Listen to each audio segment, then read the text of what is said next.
ఉత్తరప్రదేశ్‌లో ఆశ్చర్యమైన, అమాన్వితమైన ఘటన చోటు చేసుకుంది. ఒక మహిళ పైన ఒక యువకుడు అత్యాచారం చేశాడు. అది కూడా పదే పదే ఆ అమ్మాయిని బ్లాక్‌మెయిల్ చేస్తూ, తను ఒంటరిగా ఉన్న సమయంలో తీసిన వీడియోలని చూపిస్తూ, ఆ అమ్మాయిని బ్లాక్‌మెయిల్ చేసి ఆఖరికి ఆ అమ్మాయిని లోబర్చుకున్నాడు. సో, ఇదే పూర్తి వివరాలు ప్రస్తుతం మన రిపోర్టర్ తేజాని అడిగి కనుక్కుందాం. అసలు అక్కడ సిట్యుయేషన్ ఏంటి? ఏం జరిగింది అన్న పూర్తి వివరాలు అడిగి తెలుసుకునే ప్రయత్నం చేద్దాం. సో, ప్రెజెంట్ అప్డేట్ ఏంటి తేజ? సో అంటే ఈ ఘటన ఉత్తరప్రదేశ్ లో జరిగింది. సో అంటే ఒక యువకుడు ఒక మహిళ పైన అత్యాచారం చేసి ఆ వీడియో తన దగ్గర పెట్టుకుని ఆమెను బ్లాక్ మెయిల్ చేసే ప్రయత్నం చేశాడు. దాని తర్వాత ఆమె చాలా ట్రై చేసింది అతని దగ్గర వీడియో డిలీట్ చేయించాలి ఎట్లయినా సరే. సో అంటే ఒక రోజు ఆ యువకుడు ఏం చేశాడంటే ఆమెను ఒక పొలంలోకి పిలిచాడు. పిలిచిన తర్వాత ఇద్దరు కూడా చాలా సేపు దీని గురించి డిస్కషన్ చేసుకున్నారు. వీడియో డిలీట్ చేయాలా చేయకూడదా అని దాని గురించి డిస్కస్ చేసుకున్నారు. అయితే అబ్బాయి అమ్మాయికి ఒక షరతు పెట్టాడు. సరే ఇప్పుడు నీ వీడియో నా దగ్గర ఉంది. ఇది బయటికి వెళ్తే మొత్తం నీ పరువు, నీ కుటుంబ పరువు మొత్తం కూడా పోతుంది. లైఫ్ లో నీకు పెళ్లి అవ్వదు. నీ వైపు ఎవరు చూడరు. సో నిన్ను ఒక వ్యభిచారిగా నిన్ను చూస్తారు. నా మాట వినకపోతే అన్నట్టుగా ఆమెను పూర్తిగా బెదిరించాడు. ఓకే. సో ఆమె ఏం చేసిందంటే వీడియో డిలీట్ చేసేస్తే ఇంకా అయిపోతుంది కదా, ఎవరికి తెలియదు, అతనికి ఏం కావాలో అది ఇచ్చేస్తే అయిపోతుంది కదా అని ఆమె ఆలోచించింది. అంటే జీవితం పోతుందనే భయంతో ఆమె అలా నిర్ణయం తీసుకుందని మనం ఖచ్చితంగా అనుకోవచ్చు. ఓకే. సో తర్వాత ఆమె ఏం చేసిందంటే ఆ పొలంలో తన బట్టలు ఇప్పేసి ఉంది.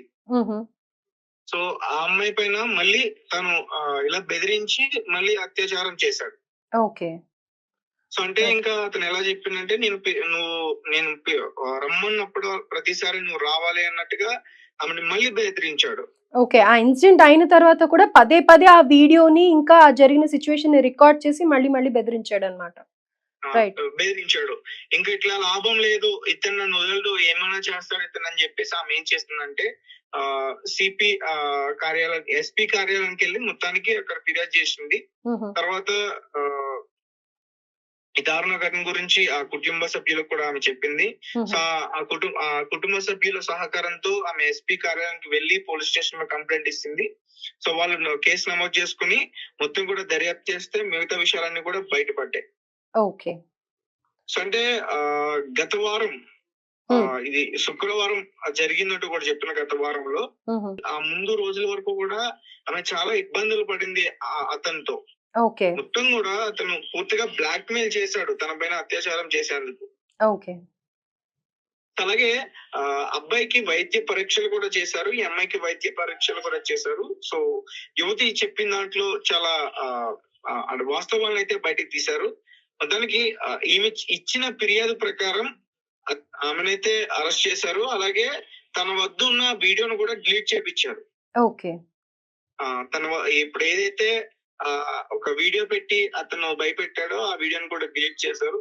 సో ప్రస్తుతం రిమాండ్ లో ఉన్నాడో అతన్ని త్వరలో అతనికి కఠిన శిక్ష పడే అవకాశం అయితే పూర్తిగా కనిపిస్తుంది. Right Teja, thank you so much.